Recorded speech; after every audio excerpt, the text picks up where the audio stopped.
ya tienen el Salmo número 8, no el Salmo 8, que se pongan de pie para que juntos hagamos la lectura de este Salmo, Salmo de David, al músico principal, dice ahí sí la palabra del Señor. Vamos a leerlo de forma conjunta, son brevemente algunos versículos, todos a una voz, y dice así la palabra del Señor. Oh Jehová, Señor nuestro, cuán glorioso es tu nombre en toda la tierra. Has puesto tu gloria sobre los cielos, y de la boca de los niños y de los que maman fundaste la fortaleza a causa de tus enemigos, para hacer callar al enemigo y al vengativo.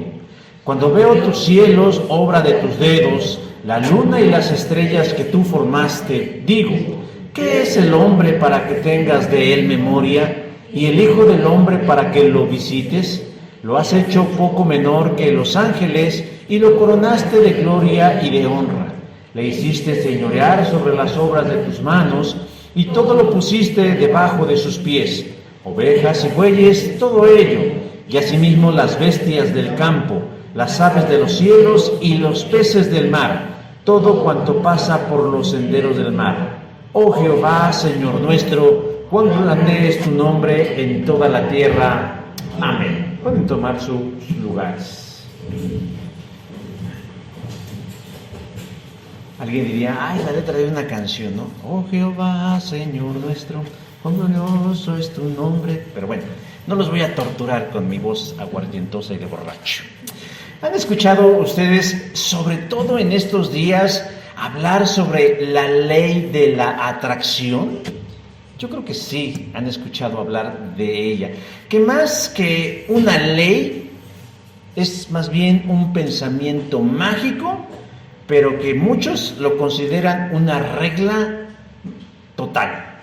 Esta ley o entelequia consiste en creer que la mente humana tiene el poder, la fuerza, la determinación para influir de manera positiva o negativa en la vida de las personas, diciendo, yo voy a pensar ahorita que a fulano de tal le atraviese una piedra y se tropiece y se rompa la boca.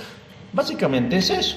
Pero no solamente sobre las personas, sino inclusive sobre su entorno. Estoy formado en las tortillas, en la fila de las tortillas, y de pronto voy a desear con toda la intensidad de mi mente que 5 señoras salgan de la fila y yo avance rápidamente. Este es el poder de la atracción, más sofisticada de lo que yo le acabo de comentar. Pero esta charada ha tomado mucho auge en estos días debido a la coincidencia del mes de septiembre con los sismos que nos han sacudido. Porque no podemos negar que hemos buscado respuestas.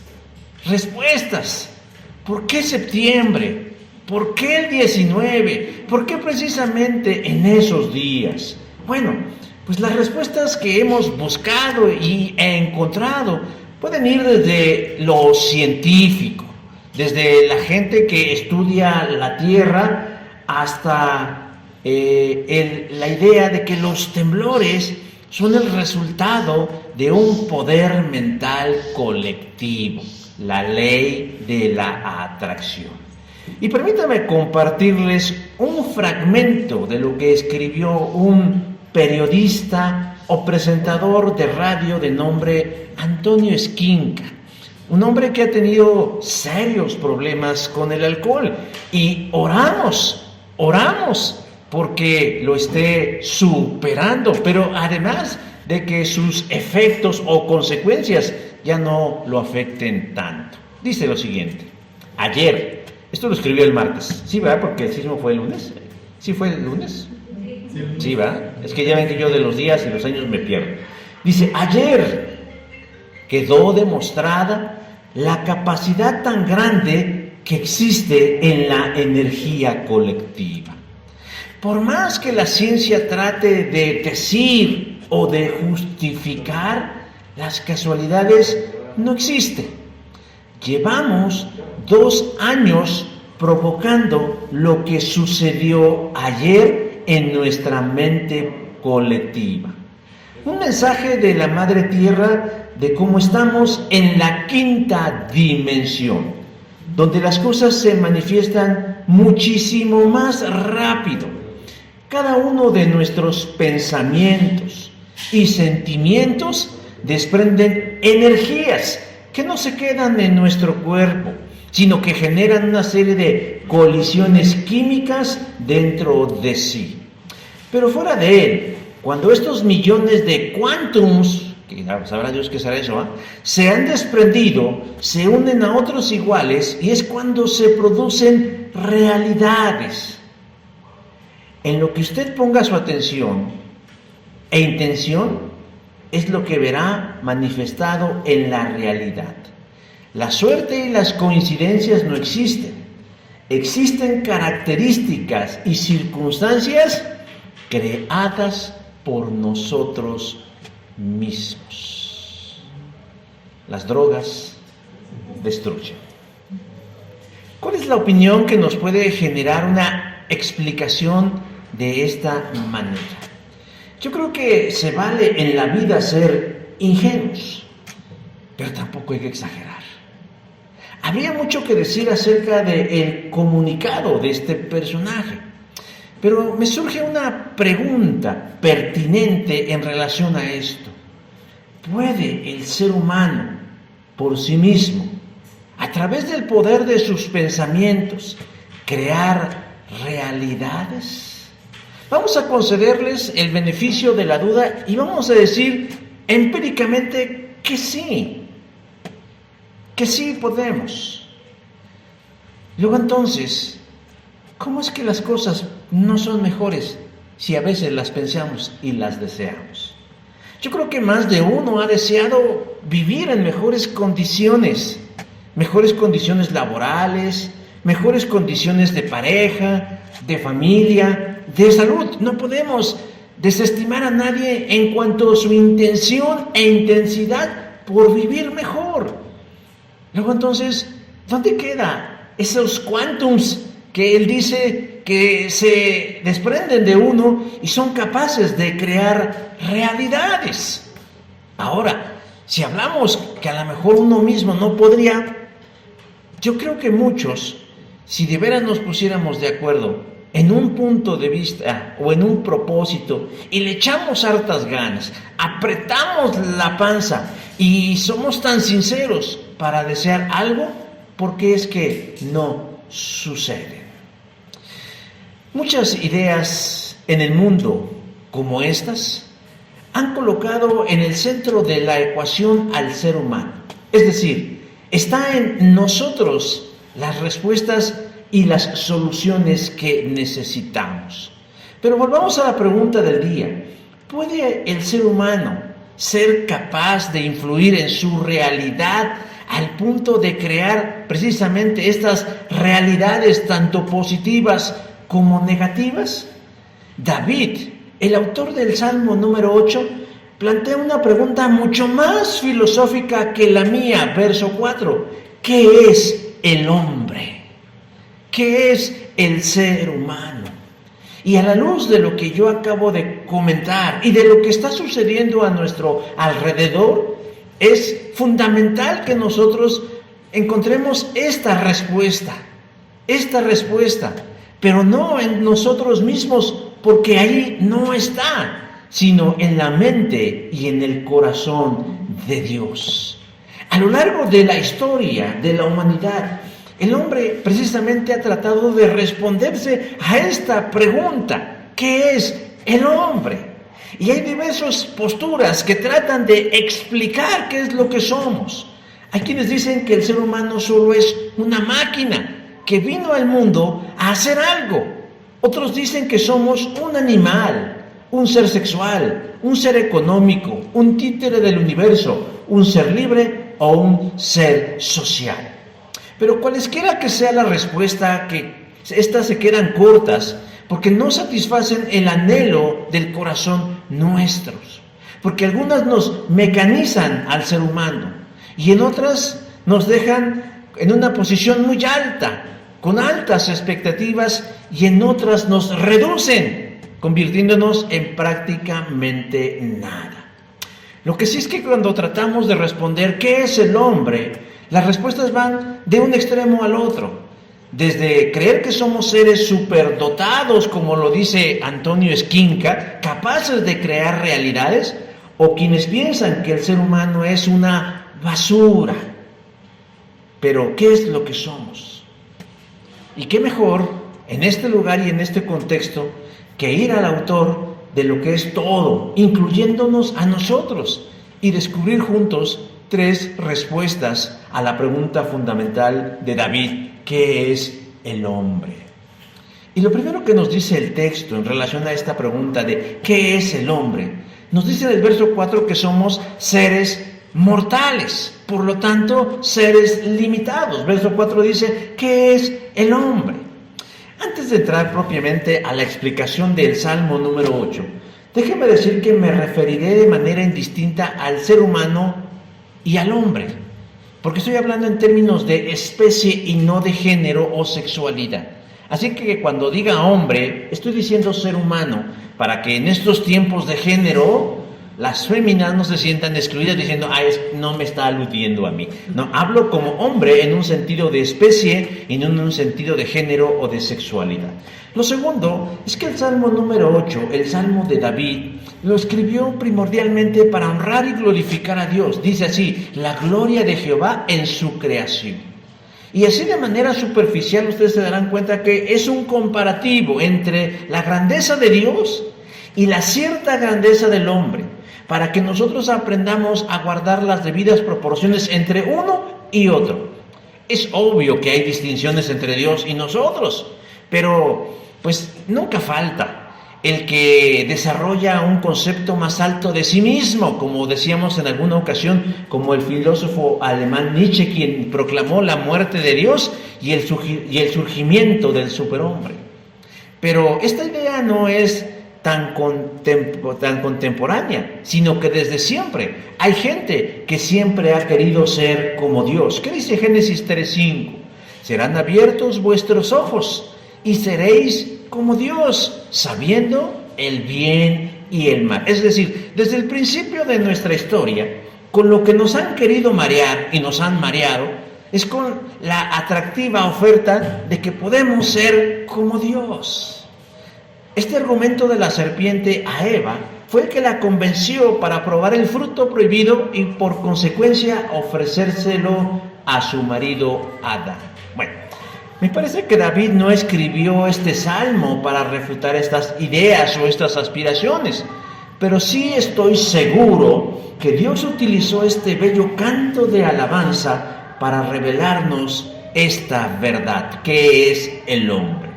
Los primeros 3 versículos del Salmo 8 exaltan las virtudes de Dios en la tierra. Dice, cuán glorioso es tu nombre en toda la tierra, verso 1. Pero como si la tierra no fuera suficiente para Dios, también en el cielo has puesto tu gloria en los cielos, verso 1. Tal es la magnificencia de Dios que la tierra no le es suficiente para contenerla o para manifestarla, porque todo es de Dios. Pero también nos habla que la grandeza de Dios no únicamente se manifiesta en las cosas altamente perceptibles, sino también en aquellas que pueden llegar a pasar desapercibidas por nosotros y ser consideradas inclusive insignificantes. Porque dice en el verso 2, de la boca de los niños y de los que maman, fundaste la fortaleza. Dios es un Dios de contraste, porque contrario a la lógica humana, el Señor muestra su poder, sí, en la fuerza de un relámpago, en un viento huracanado, en el sacudimiento de la tierra, pero también a través de los tiernos labios de un bebé o de un niño. Cumpliendo lo que siglos después diría San Pablo, lo débil del mundo escogió Dios para avergonzar a lo fuerte. Primera carta a los Corintios, capítulo 1, verso 27. Bueno, entonces, el Salmo número 8 nos va mostrando las virtudes de Dios de una forma muy resumida, pero muy descriptiva al mismo tiempo. Porque nos dice que si tan solo miráramos los cielos, ¿qué encontraríamos? Una manifestación, una evidencia de la grandeza de Dios. Dicen los que saben que si usted pudiera en un lugar despejado, que no sea la Ciudad de México, con una simple mirada, su ojo captaría unas 5,000 estrellas con su visión. Pero si usted utiliza un telescopio con una lente, con un grosor de 4 pulgadas, observaría 2 millones de estrellas.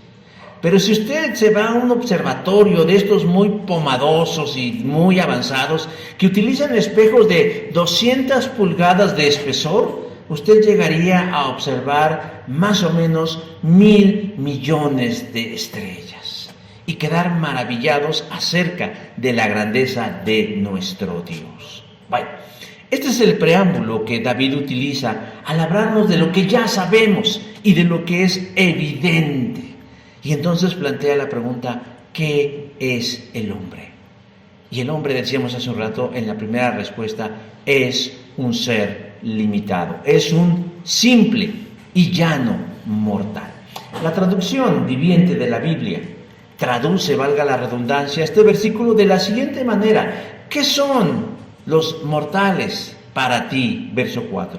Si revisamos nosotros el texto hebreo del cual tradujeron hombre o mortal, encontramos la palabra enosh, que significa precisamente hombre, pero también significa mortal, dándonos una visión clara de lo que somos en realidad. Somos seres limitados y que tienen que ver con nuestra mortalidad. La mortalidad debe ser algo común para nosotros en la vida. Existe un amplio debate en los círculos teológicos acerca de que si nosotros fuimos creados mortales o inmortales. Algunos han planteado, ¿Adán era mortal o Adán era inmortal? Podríamos hacer hoy una encuesta y preguntar, ¿usted qué cree? ¿Usted qué piensa? ¿Adán, el primer hombre que compartió con Dios la imagen y semejanza, fue creado mortal o fue creado inmortal? De manera conservadora, muchos cristianos creen que Adán era inmortal por autonomía, es decir, Dios lo creó mortal, él nunca moriría, pero no es así. Adán fue creado con mortalidad, es decir, era susceptible de morir. ¿Por qué? Porque la inmortalidad de Adán era condicionada. Dice el verso 16 de Génesis 2, mas del árbol de la ciencia, del bien y del mal no comerás, porque el día que de él comieres, ciertamente morirás. Es decir, él tenía una mortalidad condicionada. Él no iba a morir, pero había una condición que él debía cumplir: no desobedecer la instrucción divina. Si él la desobedecía, la muerte haría su aparición. No era mortal de manera inherente por sí mismo, sino que dependía de su obediencia a Dios. Y tarde que temprano, cuando él desobedeciera, su inmortalidad, desaparecería. ¿Y qué sucedió? Pues que así fue. El punto es que así fue. Él desobedeció a Dios más tarde que temprano y la inmortalidad de Adán desapareció. ¿Dejándolo en qué condición? En una condición de mortalidad, por lo tanto, de limitación. Usted y yo no tenemos la capacidad de... sí tenemos la capacidad de planificar nuestra vida a largo plazo. Lo que no tenemos la capacidad nosotros es de garantizarnos el cumplimiento de esa planificación a largo plazo. La vida es incierta.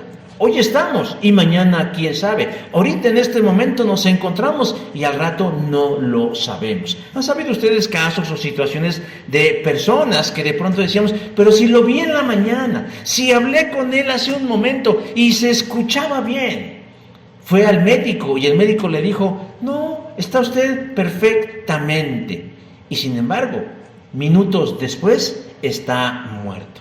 ¿Qué ¿Qué nos debe dejar a nosotros como idea de que somos limitados? Nosotros no debiéramos planificar nuestra vida de forma desmedida, porque tiene una fecha de caducidad. El único que sí es inmortal y eterno es Dios, y Él sí lo es de manera inherente, por naturaleza. Por el solo hecho de ser criaturas de Dios, ya somos limitados. No podemos saberlo todo, no podemos hacerlo todo, aunque lo intentamos con ahínco y hemos conseguido logros extraordinarios. Pero lo que sí tenemos que reconocer es de que no tenemos todas las respuestas que necesitamos. Hoy en día, todavía hay defensores de la modernidad. La modernidad fue una manera de pensar que surgió por ahí de finales del siglo XIX y principios del XX, y duró más o menos un poco más de 100 años, en donde se proponía que la ciencia y la tecnología transformarían nuestra vida, pero que además nos darían respuestas y soluciones a nuestros problemas. La ciencia y la tecnología avanzó sustancialmente mucho más en esos 100 años que en todos los siglos anteriores. Por eso se denomina el tiempo de la modernidad. Nuestros abuelos, nuestros padres y algunos de nosotros somos hijos de la modernidad. Pero llegó la decepción. Cuando terminó el siglo XX y comenzó el siglo XXI, hace poco menos de, más o menos 22 años, surgió una nueva manera de pensar que han denominado posmodernismo, que es después del modernismo o más allá del modernismo. Y esta manera de pensar posmoderna está permeando ya en todo el mundo, Pero la pregunta es, ¿qué hizo que acabara la era de la modernidad? ¿Qué hizo que se acabara esa manera de pensar de que la ciencia y la tecnología nos darían las respuestas? La decepción. Porque el ser humano se dio cuenta de algo, que la ciencia y la tecnología no responden a las respuestas del alma. Por ejemplo, la ciencia, dice Heidegger, no piensa. La ciencia no piensa. Porque la medicina nos dice por qué pasan las cosas, pero no nos dicen para qué pasan las cosas. Porque la ciencia y la tecnología nos explican las cosas que no podemos ver de manera microscópica y que no son tan evidentes de primera instancia. Pero a veces deshumanizan a las personas. En el sistema de salud, la gente solo es un número, sin rostro, sin personalidad. Es solo alguien más en la mayoría de los casos, en donde se le aplica un protocolo sin considerar sus características personales. La gente es tratada como si fueran máquinas que se descomponen y a las que hay que cambiarles piezas si las hay, o si no desecharlas porque ya están desahuciadas. Pero la ciencia desconoce elementos vitales como la emoción y la espiritualidad. Y saben, en este tiempo posmoderno, estas ideas que el modernismo desechó, los está retomando. Por eso hoy en día vemos alternativas como la medicina alternativa o el regreso de prácticas de curación milenaria como la china o la herbolaria. Es curioso ver médicos que dicen y afirman, alópatas que hablan de las bondades de la ciencia y de la medicina, pero al mismo tiempo nos dicen, pues vamos a echarnos una ayahuasca. Volvamos a nuestras raíces prehispánicas. Por eso encontramos personajes en la literatura, en el cine, en las series, en diversos lugares que son una mezcla de modernidad. La gente que puede traer un teléfono de última generación, pero cree en elfos, cree en hadas, dragones, magos, brujos, energías y muchas de esas cosas. Ya no es solamente la modernidad. Ahora, ¿qué es eso? No es más que un síntoma de nuestra incapacidad para hacerlo todo y para responderlo todo. Ahora, eso es porque así somos seres limitados. Pero si nosotros viéramos nuestra limitación en lugar de una desventaja como una bendición, respiraríamos tranquilos. Dice un viejo proverbio, creo que es danés, cuando dice, su problema no tiene solución, descanse, pues no tiene solución. Su problema tiene solución, pues descanse, porque sí tiene solución. Entonces la finitud nuestra debe ser un respiro, porque si asumimos que nosotros no podemos, pero hay alguien que sí puede y sí sabe, deberíamos descansar en que nuestra incapacidad se resuelve en Él y en su voluntad. Pero no, uno de los prejuicios de conducirse con limitación es el pecado, porque ha sido el engaño diabólico de escalar soberbiamente y querer saberlo todo, trayendo como resultado nuestro extravío y nuestra insatisfacción. El problema no es querer saber, el problema es hasta qué punto nosotros podemos saber. Lo triste de todo esto es que el ser humano seguimos en esa misma actitud y no queremos volver nuestros ojos a Dios. Porque es interesante que la gente se esté haciendo preguntas tan tontas que digan, ¿por qué tiembla en septiembre? Bueno, ¿y?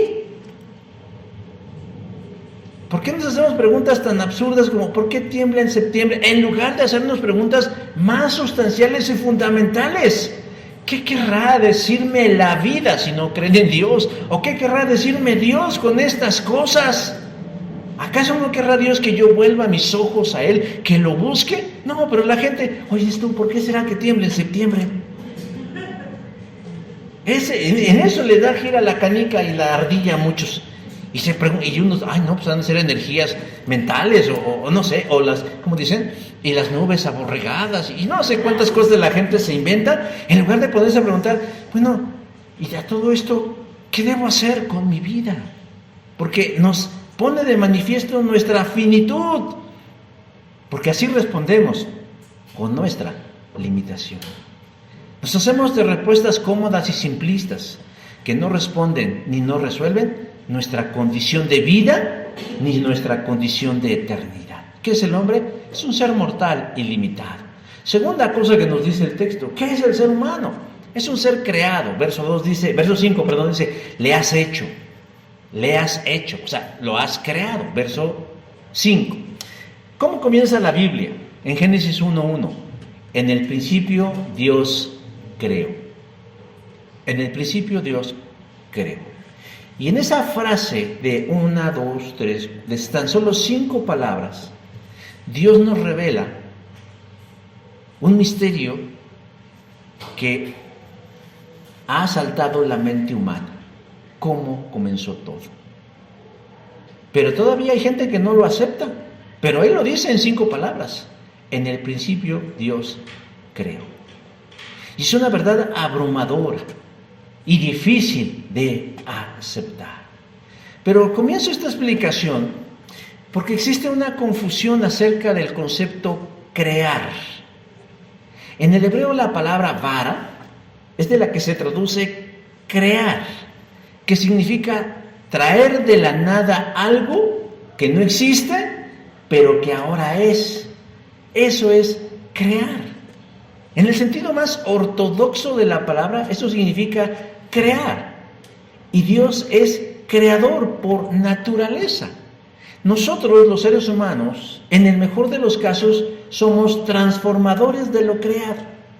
Porque todo lo que formamos no lo traemos de la nada, donde no existe, a lo que ya es, sino que tomamos de lo que ya está hecho y simplemente le damos una forma y un sentido que es útil para nosotros.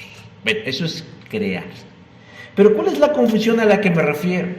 Algunas versiones antiguas de la Reina Valera de la Biblia comienzan diciendo, en el principio Dios crió. En el principio Dios crió.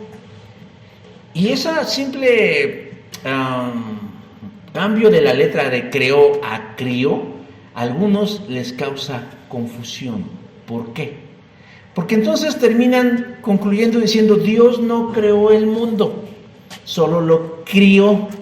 Es decir, que ya existía y únicamente, pues de algo que ya estaba hecho, lo sustentó. En términos muy simples, yo voy por la calle y me encuentro un perrito que ya nació, ¿verdad? Y anda ahí, entonces yo lo tomo, me lo llevo a mi casa, lo rescato, como se dice en el argot de animalista, me lo llevo a mi casa y lo crío. Es decir, le doy de comer, lo baño, le doy sus vacunas, lo llevo al veterinario, etcétera, todo lo demás. Entonces lo crío. Yo no puedo decir que yo formé a ese perro. Yo solamente lo crié. Entonces hay quienes dicen, bueno, Dios no es creador, Dios es criador. Porque Dios, pero digo, bueno, aquí viene la confusión porque cuando uno revisa el hebreo, bara se puede traducir como crear o como criar, es exactamente la misma idea. Y espero que con esto pues quede claro que cuando ustedes lean una Biblia viejita y digan, en el principio Dios crió, su mente inmediatamente no viaja a que el mundo ya existía y que Dios lo tomó y entonces le dio un sentido nuevo, porque no es así. Significa que de la nada, de la absolutamente nada, Dios hizo lo que no era y ahora es. Bueno, una vez dicho lo siguiente, podemos decir que dentro de las cosas creadas o de las cosas que hizo Dios está el ser humano, que es criatura o criatura de Dios, que tiene su origen en el Señor. Por lo tanto, se debe a Él. Y sobre el origen del ser humano hay muchas posturas también, acerca de cómo se llevó a cabo la creación de parte de Dios hacia nosotros. Y no les estoy hablando de posturas científicas como la teoría de la evolución y todos los demás, sino a la luz de la Escritura. Por ejemplo, hay quienes dicen que la creación del hombre se dio a través de una evolución naturalista, que es una mezcla de información científica y de datos bíblicos. Hay otros que dicen que el origen del hombre se da a través de la creación instantánea. Dios chascó los dedos y ¡pum!, aparecimos. La tercera se refiere a la evolución deísta, en donde Dios puso la materia prima y estas se hicieron solas, ¿no? Así como de, bueno, yo pongo las proteínas, yo pongo los coacervados, yo pongo los átomos, yo pongo las moléculas, y a lo que se pueda que se forme. Esa sería la evolución deísta. Pero existe otra que es la evolución teísta, y esta es la favorita de Armando Aldusi, el numerólogo cristiano, que algunos son fan de Armando Aldusi. Bueno, y esto lo sé porque una vez alguien se acercó y me preguntó y me dijo, pastor, ¿es cierto que antes de Adán y Eva ya habían otras personas? Porque a cómo le gusta la especulación a Armando Aldusi. Entonces yo le dije, ¿de dónde sacó eso? No verán las predicaciones de uno. Pero ¿cómo se echan las de Armando Aldusi?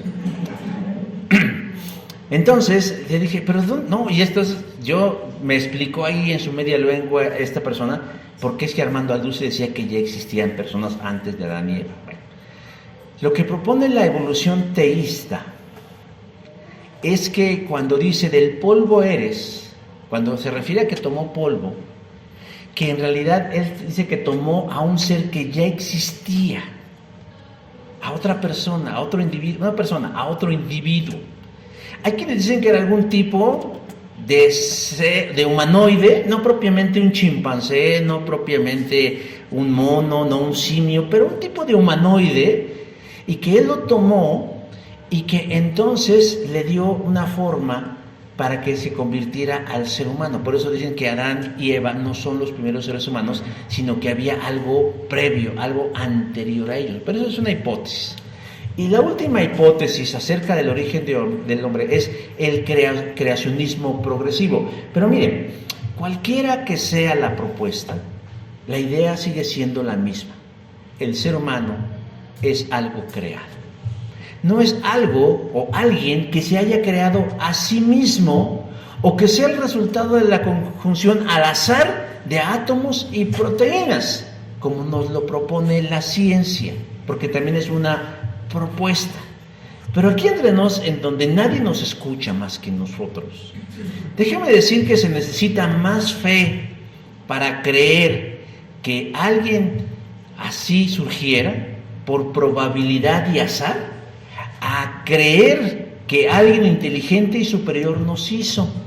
A mí se me hace más fantástico pensar que en 1 millón de probabilidades dos elementos se juntaran y por consecuencia se diera un clic para que surgiera la vida como hoy nosotros la concebimos. Pero bueno, ya resuelta la verdad de que somos creación de Dios. Él nos hizo, hermanos, somos obra de sus manos, pero nos hizo de una forma muy especial. Verso número 5 que dice, nos hiciste poco menor que los ángeles. Poco menor que los ángeles.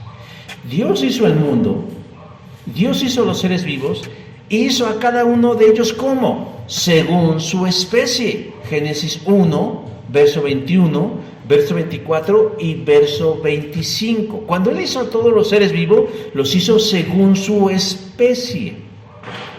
Pero cuando hizo al ser humano, lo hizo aparte. Verso 26 que dice, a nuestra imagen y conforme a nuestra semejanza.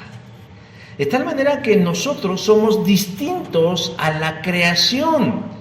Somos la imagen de Dios, como dicen los teólogos, somos la imago Dei de Dios.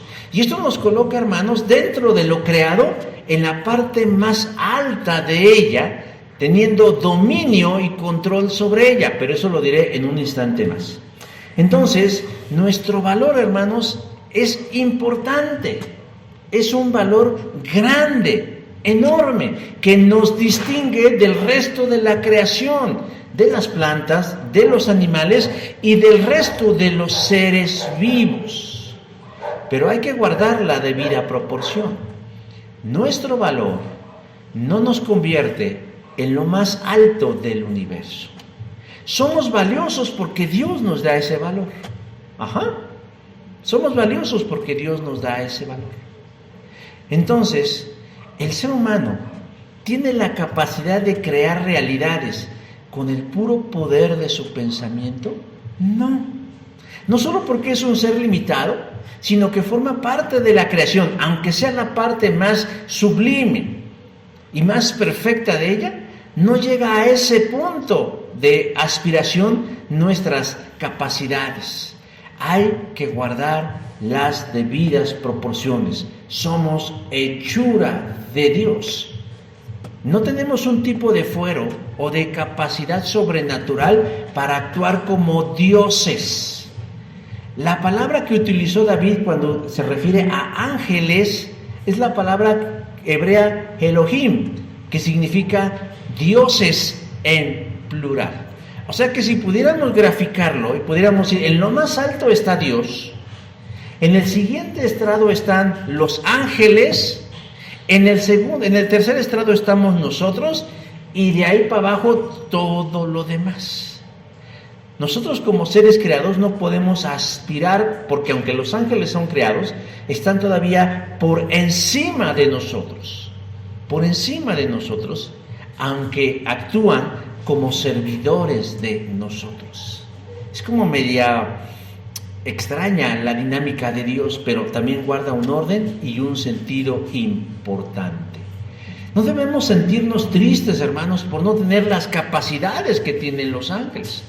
No debemos sentirnos devaluados o denostados por no tener poderes sobrenaturales, sino sentirnos en paz del lugar que ocupamos, porque es un buen lugar, el lugar que nos ha dado Dios, pero que además, a la luz de su palabra, nosotros somos su imagen y su semejanza.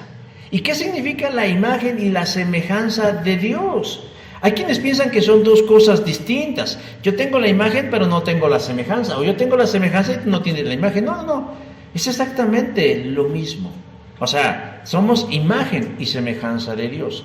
Pero tampoco debemos equivocarnos cuando pensemos en la imagen y semejanza de Dios y decir, bueno, entonces Dios tiene ojos, Dios tiene orejas, Dios tiene manos, Dios tiene pies, Dios tiene cabeza. No, hermanos, Dios no es así. Dios no tiene una forma, porque dice Jesús en Juan 14, Dios ¿qué? Es espíritu. ¿Y cómo es un espíritu? No lo sabemos porque no lo podemos ver. Porque nuestros sentidos son limitados y nuestras capacidades intelectuales son limitadas, tienen un límite, y por ser creados en esta dimensión no podemos verlo, pero Él es espíritu. Pero entonces, ¿qué es imagen y semejanza de Dios? Tiene que ver con aspectos más sustanciales que nos distinguen del resto de la creación y que nos vinculan con lo eterno. La gente que ama mucho a los animales, y que me parece bien que los amen, a veces algunos pierden la proporción de las cosas. Alguna vez hablábamos que los animales no tienen derechos, porque los animales no tienen responsabilidades.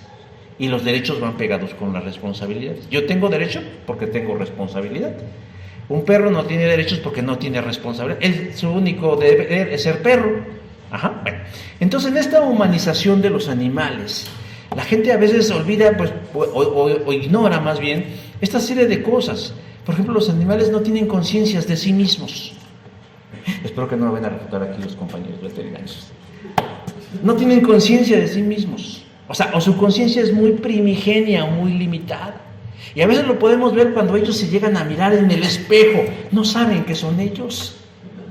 Claro que los animales no se andan viendo en el espejo generalmente. Yo no veo una jirafa, ¡ay, tráiganme un espejo! Pero cuando tienen esa oportunidad, la gran mayoría de ellos no tienen conciencia de que son ellos. Pero si por ahí hubiera alguno que tiene conciencia de que sí es, algo que no tienen los animales es que no se vinculan con lo espiritual. Los animales no pecan. Ellos no son pecadores. Están sujetos a las consecuencias del pecado por nuestra causa, pero ellos no pecan. Lo hacen por instinto, por costumbre, por condicionamiento, por muchos factores, pero no por una conciencia clara de que hacen lo malo o hacen lo bueno.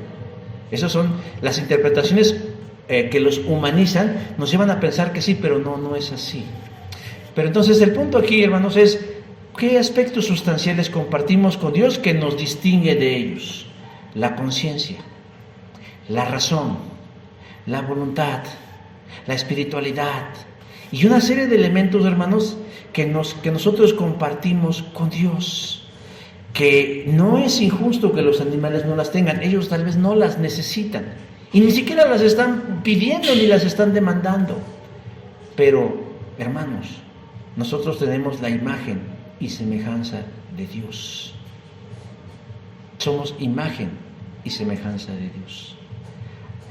Hay quienes creen que la imagen y la semejanza de Dios la perdimos con la caída del hombre en el Edén, diciendo no, solamente Adán, solamente Eva tuvieron la imagen y semejanza de Dios.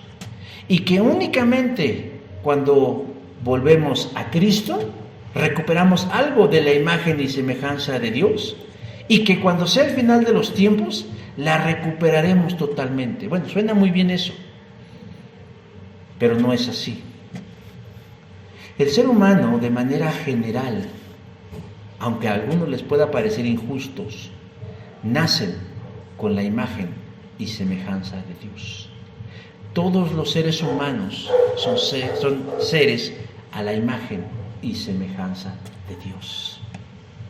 Todos. Que cuando llegamos a Cristo cobramos conciencia de ella, esa es otra cosa.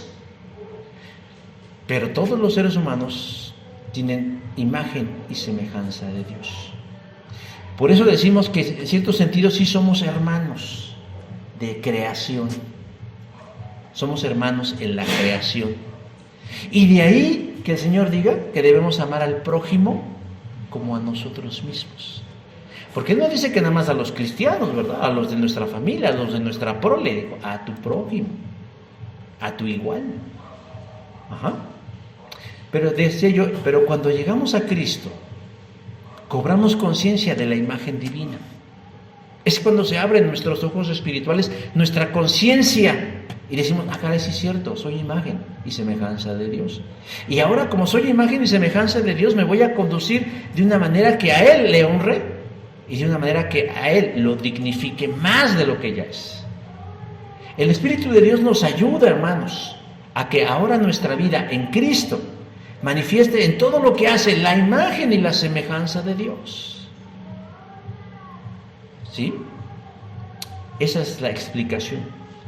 Pero cuando somos conscientes de nuestro origen y de nuestra naturaleza creada, hermanos, empezamos a conducirnos con humildad, con sencillez, sabiendo que cualquier virtud o capacidad que tengamos proviene de Dios. Porque hay gente que no tiene esa conciencia y dice, no, pues a mí que Dios no me ha ayudado. Pues no tiene conciencia de Dios, pero Dios nos ayuda. Él cuida de nosotros. Él cuida y guarda de nuestras vidas. Él nos anima, hermanos, a seguir adelante. Pero no debemos olvidar que somos seres creados y estamos bajo su cuidado. Y por último, la tercera respuesta que nos da el texto en relación a qué es el hombre, un ser mortal o limitado. Es un ser creado. Y por último nos dice, es un mayordomo. Verso 5 dice, y lo coronaste de gloria y de honra. Decíamos, somos creación de Dios, como es el resto de las cosas que nos rodean. Pero Él nos distinguió, nos privilegia al resto de la creación. Verso 5, coronaste de gloria y de honra. Yo sé que en estos tiempos posmodernos hay quienes no les gusta o les enoja el hecho de pensar que el ser humano es la corona de la creación, colocándole la categoría más alta del mundo. ¿Por qué? Porque es imagen y semejanza de Dios. Como seres humanos tenemos muchos privilegios y muchos derechos sobre el mundo y su creación. Somos la marca registrada de Dios.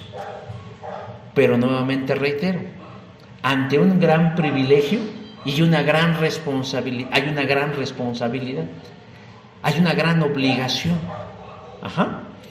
Dicen por ahí que hay solo 3 seres humanos dignos de la imagen y semejanza de Dios: Adán, Eva, antes de la caída, y Jesús.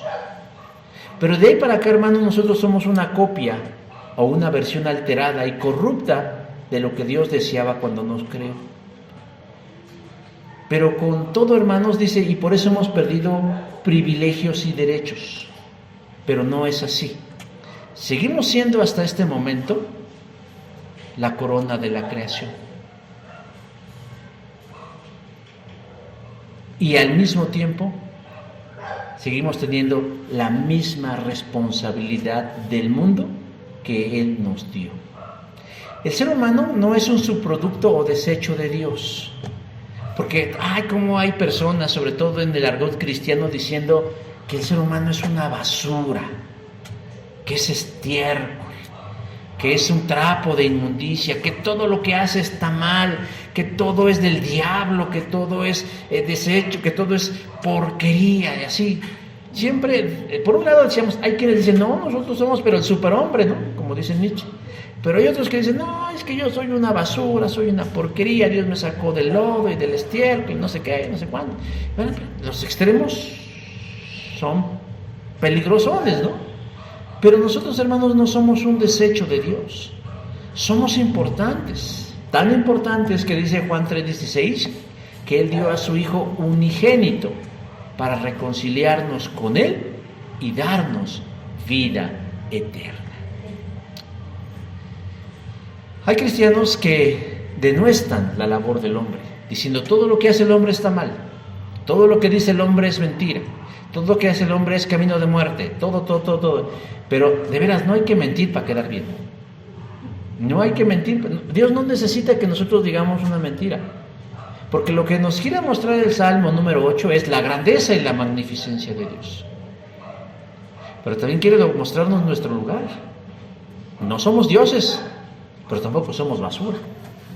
Porque entonces, si así fuera, que fuéramos basura, pues ¿qué sentido tendría seguir adelante como sociedades, como humanos?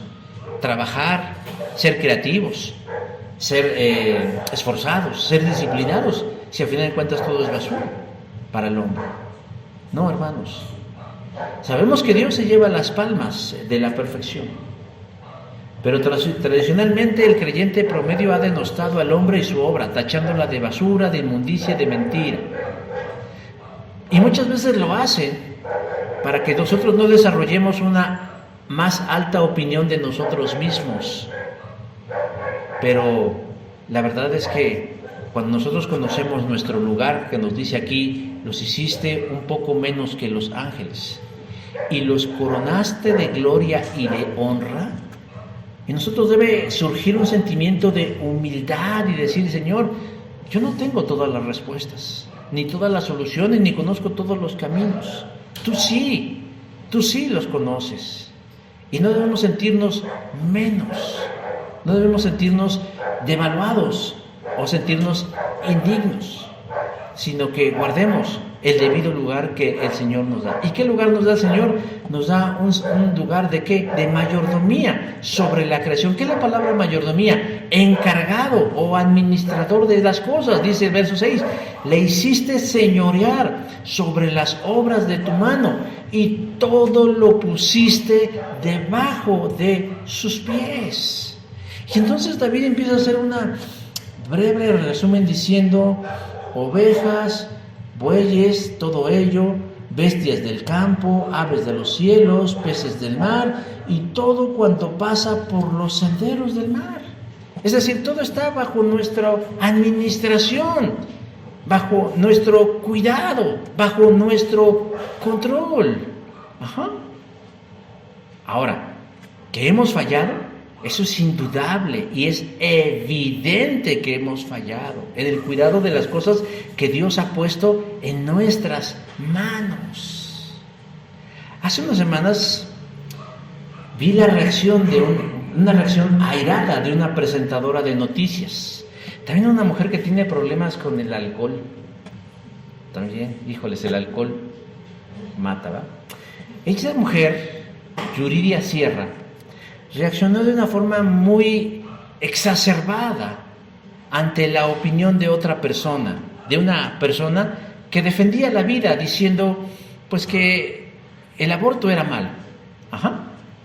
Entonces la presentadora montó en cólera diciendo que cómo era posible que hubiera personas en este mundo a favor de que no se abortara a niños indeseados. Y empezó a decir, ¿es que no se dan cuenta del problema que hay en el mundo? ¿No se dan cuenta de lo difícil que está la vida? El ser humano es el causante de todas las desgracias en este planeta. Es injusto que les preocupen niños no nacidos, cuando hay cientos de miles de especies en extinción que están sufriendo y que son víctimas de la depredación humana, y que nos estamos gastando los recursos, y que estamos contaminando la tierra, y que estamos contaminando el planeta, y que nos estamos acabando los alimentos. Y empezó a decir una visión catastrófica. Dijo, el ser humano es basura, escoria, tóxico para lo que es el mundo. Yo creo que esa mujer no se dio cuenta, como algunos no se dan cuenta, pero su discurso fue potencialmente nazista. El argumento de que no hay que dejar nacer a los niños porque no van a tener una buena vida es un pensamiento de los nazis. Decidir yo quién vive y quién no vive, y decidir yo si va a tener una buena vida o no una buena vida. Eso es un pensamiento que tenían los nazis. Acabemos con los judíos porque no merecen estar vivos. ¿Quién lo decide? Yo. Mi ley dice que yo lo haga. Pero bueno, yo creo que no se dio cuenta de su pensamiento de exterminio. Pero me parece, hermanos, que ese es el pensamiento de muchos. Claro, ahora hay que tratar de entenderlos. Surge, obviamente, de la mala administración y del mal cuidado que como sociedades hemos tenido de lo que Dios colocó en nuestras manos. Sí hemos hecho una sobreexplotación del campo, de la tierra, del mar, del aire. Hemos realmente abusado de las criaturas que también Dios puso en nuestras manos. Y eso no lo podemos negar, y no podemos tapar el sol con un dedo. Pero eso, hermanos, no nos quita nuestro valor, hoy me voy a ver muy filosófico, nuestro valor ontológico, es decir, el que Dios nos ha dado de manera inherente. Es decir, Dios nos dio ese honor y esa gloria y ese privilegio y esa responsabilidad, señorear sobre las obras de tus manos. Todavía tenemos tiempo de reivindicarnos en ese sentido. Y yo he sido un poquito recalcitrante en el aspecto de decirles, hermanos, cuando tengamos convivencias, pues mejor lavamos los platos en lugar de comprar desechables. Se va a decir, bueno, pero igual se gasta agua. Bueno, pues también gastemos poquita agua. Pero debemos tener una conciencia de cuidado y de responsabilidad del entorno en el que vivimos, no únicamente de nuestra comodidad. Nosotros somos responsables del mundo en el que vivimos, de cuidar las plantas y los animales, porque el hecho de que no estemos a favor del pensamiento animalista no implica o significa que nosotros debamos de manera dolosa abusar o estar de acuerdo con el maltrato hacia ellos. Debemos procurar su bienestar. Si son para alimentación, en las mejores condiciones, y si son para compañía o cualquier otra función, también debemos procurar su bienestar. Y las plantas, y los mantos acuíferos, y el campo, y las montañas, y el aire, y el viento, y debemos cuidarlo. ¿Por qué? Porque Dios nos dio ese honor, pero nos dio esa responsabilidad. Somos mayordomos. Somos mayordomos. No podemos evitar que la tierra tiemble. Bueno, pues eso ya es otra cosa. Pero tratemos de mantener la casa, porque la palabra ecología viene de la palabra oikos, que significa casa. El mundo es nuestra casa, de cuidarla. No porque sabemos que al final de los tiempos será destruida, Dios la destruirá para darnos algo nuevo, no significa que por eso debamos, y al fin Dios la va a deshacer. Vamos a pisotearla, vamos a contaminarla, vamos a ensuciarla, vamos a usarla de manera indiscriminada. No, vamos a usarla de manera racional, inteligente y renovable. ¿Puede el ser humano crear realidades mediante su energía mental? ¿Puede el ser humano realmente, todos puestos de acuerdo con nuestro miedo y nuestro temor, atraer la energía suficiente para que la tierra tiemble? Pues no. Tenemos que reconocer que como humanos hemos logrado cosas importantes y muy meritorias. Somos la cúspide de la creación divina. Pero eso no nos convierte en superhombres, como lo proponía Nietzsche. Somos importantes, pero limitados a la vez. Y si supiéramos guardar el lugar que Dios nos ha dado en la creación, no tendríamos tanto problema de frustración e incertidumbre. Tenemos un modelo al cual nosotros debemos mirar con atención para encaminar hacia ese modelo nuestros esfuerzos. Y ese es Jesús. Jesús es el ideal del ser humano. Él es el arquetipo ante el cual nosotros debemos encaminar nuestra disciplina y nuestro esfuerzo. Sabemos que nunca lo lograremos, pero yo les sugiero que no hay mejor manera de invertir la vida que ejercitarnos esforzadamente para tratar de alcanzar en lo posible la perfección en Jesucristo. Y entonces podamos decir, ¿qué es el hombre? ¿Qué es el hombre? El hombre es un ser limitado y mortal. Es un ser creado por Dios y es un mayordomo de las cosas que Él puso en sus manos. Porque eso haría Jesús. Amén. Vamos a ponernos de pie, hermanos y hermanas. De pronto ya la sangre tiene que fluir, los ligamentos se tienen que estirar, los músculos tienen que trabajar, el metabolismo tiene que seguir adelante y pues sentados no se logra mucho. Pero vamos a ver. Padre Santo, te doy gracias en esta hora, porque nos permites acercarnos a tu palabra, en mi caso exponerla y en el caso de los demás escucharla con atención. Yo sé que surgen dudas, preguntas, inquietudes, o también se satisfacen preguntas que teníamos o que hay, Señor, en nosotros. Pero yo ruego en esta hora, Señor, que tu Espíritu Santo sea el que pueda ser en cada uno de los que estamos aquí y convencernos de tu verdad. Vivimos tiempos muy particulares. Las circunstancias inmediatas muchas veces nos llevan a sentir temor e incertidumbre, pero el propósito de todo esto, Señor, es sembrar en nuestra mente y nuestro corazón la idea de que no estamos solos, pero mucho menos estamos desamparados ni dejados de la mano, sino que hay un Dios en los cielos, en la tierra y en todo lugar que cuida y vela por nosotros, y que Él sabe y conoce lo que es mejor para cada uno. Te ruego, Señor, que en estos días que hemos sido, como dicen, sacudidos por la tierra, y nuestra conciencia y nuestras emociones también, que en verdad tengamos la curiosidad o la intencionalidad de buscar respuestas en ti, pero no a preguntas simplistas como de por qué tiembla, sino de qué podemos nosotros, Señor, sacar de esta circunstancia. Tu palabra dice que todas las cosas nos ayudan a bien, y esto es conforme a los que somos llamados. Es decir, aún de estas situaciones difíciles tú quieres extraer algo, Dios, para nuestras vidas, para tu reino y para tus asuntos. Te pedimos perdón si nos hemos equivocado y si seguimos fallando en cosas que ya no debiéramos, y nos ponemos en tus manos para seguir adelante, y que pese a las cosas que nos rodean, que pueden ser difíciles o adversas, podamos siempre descansar, Señor, que tú estás con nosotros a nuestro lado, porque tú eres bueno, y porque eres fiel, y porque tu misericordia es para siempre. Permite que la palabra expuesta llegue a la mente y al corazón y produzca el fruto que tú has deseado en ellos. Todo esto, Señor, lo decimos y lo hablamos delante de ti, suficientes y maravillosos de Jesús. Amén.